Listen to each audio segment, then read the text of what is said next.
ये लगभग सिर्फ 2 महीने पुरानी बात है।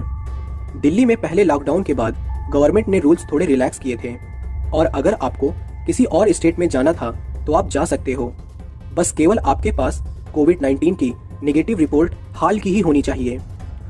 मैंने रिपोर्ट ली और एक पैकेज टूर मनाली का बुक किया और 13 मार्च 2021 की रात को मैं मनाली जाने वाली बस पर था। मुझे 13-14 घंटे लगे मनाली पहुंचने के लिए। सुबह के 9:30 बजे हम होटल पर थे। वहाँ का मौसम बहुत अच्छा था। दिन में भी जैकेट पहनने की जरूरत पड़ रही थी और दिल्ली में उस समय काफ़ी गर्मी हो गई थी। पहले दिन तो हमें थोड़ा लोकल एरिया ही घुमाया गया और शाम को होटल वापस छोड़ दिया गया। और हाँ, मेरे ग्रुप में 35 से 40 लोग ही थे, मोस्टली न्यू मैरिड कपल्स, और मैं बिल्कुल अकेला था।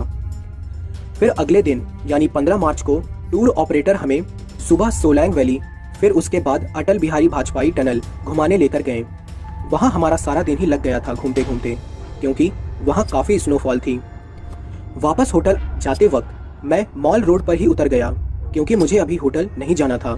शाम के 7 बजे ही थे और मुझे उस वक्त होटल में नहीं जाना था और मैं ज़्यादा थका हुआ भी नहीं था, तो मैं सीधे एक पब में चला गया और वहाँ बैठकर मैंने थोड़ी बियर पी और उसके बाद थोड़ा खाना खाया। तब तक पब बंद करने का टाइम हो गया था, क्योंकि कोविड-19 की वजह से गवर्नमेंट रेस्टोरेंट्स पब्स जल्दी बंद करवा रही थी।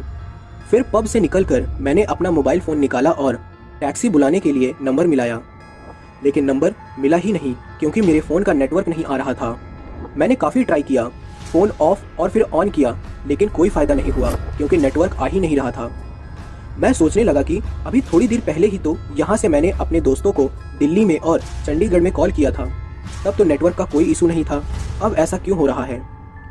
फिर मैंने टाइम देखा तो रात के 12:30 बज रहे थे और वहाँ सब सुनसान था, कोई भी नज़र नहीं आ रहा था। मैंने थोड़ी देर सोचने के बाद डिसाइड किया कि मेरा होटल मॉल रोड से करीब सिर्फ 2 या 2.5 किलोमीटर की दूरी पर है, तो मैं पैदल ही चलता हूँ, थोड़ी वॉक भी हो जाएगी, ज़्यादा से ज़्यादा 30 या 40 मिनट ही लगेंगे मुझे। फिर मैं चल पड़ा और मुझे चलते चलते लगभग 1 घंटा हो गया था, लेकिन मेरा होटल नज़र ही नहीं आ रहा था।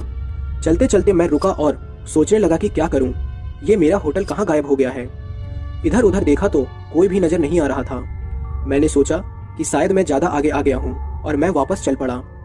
फिर चलते चलते मैं फिर से मॉल रोड पहुँच गया था।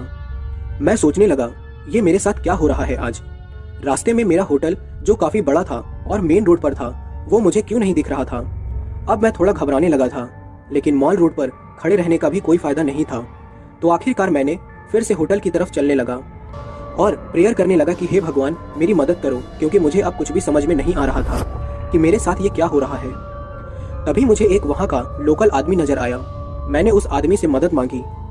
उसे मैंने बताया कि मुझे अपना होटल नज़र नहीं आ रहा है। उसने मुझसे मेरे होटल का नाम पूछा। जब मैंने उसे अपने होटल का नाम बताया तो वो बोला, अरे सर जी, आपका होटल तो काफ़ी बड़ा और मेन रोड पर है, वो एक पेट्रोल पंप के साथ पर ही तो है। मैंने उसे बताया कि मैं 2 बार इस रास्ते से निकला हूँ, लेकिन मुझे कोई पेट्रोल पंप नज़र नहीं आया था। उस आदमी ने बोला, सर जी, आपके रास्ते में एक नहीं बल्कि 2 पेट्रोल पंप हैं, चलिए मैं आपको आपके होटल तक छोड़ देता हूँ। और अगले 10 से 15 मिनट में ही मैं अपने होटल के सामने खड़ा था। फिर मैंने उस आदमी को थैंक यू बोला और अपने होटल में चला गया। मेरे लिए ये आदमी किसी भगवान से कम नहीं था। अगर वो ना होता तो पता नहीं आज मेरे साथ क्या क्या होता। ये सोचते सोचते कि मुझे मेरा होटल और पेट्रोल पंप क्यों नज़र नहीं आ रहा था, तब तक मैं अपने रूम पर पहुंच चुका था और मैं काफ़ी थक चुका था, इसलिए मैं जाकर अपने रूम में सो गया। अगले दिन मुझे मेरे ग्रुप में जो एक कपल था, उन्होंने मुझे पूछा कि कल रात को क्या हुआ था, आप 2 बार होटल के सामने से ही चले गए। फिर मैंने उन्हें बताया कि पिछली रात मेरे साथ क्या क्या हुआ था। वो भी सोच में पड़ गए मेरी बात को सुनकर। उन्होंने बोला कि ऐसे पहाड़ी इलाकों में अकेले देर रात में घूमना नहीं चाहिए किसी को भी। इन पहाड़ों ने सदियों से बहुत कुछ अच्छा बुरा देखा है, इसलिए सब बड़े बूढ़े मना करते हैं यहाँ देर रात घूमने के लिए। कुछ दिनों बाद मैं इस ट्रिप से दिल्ली वापस आ गया, लेकिन मैं आज तक सोचता रहता हूँ कि मेरे साथ उस दिन मॉल रोड में क्या हुआ था और क्या हो सकता था। आपको क्या लगता है दोस्तों, मुझे जरूर बताएं।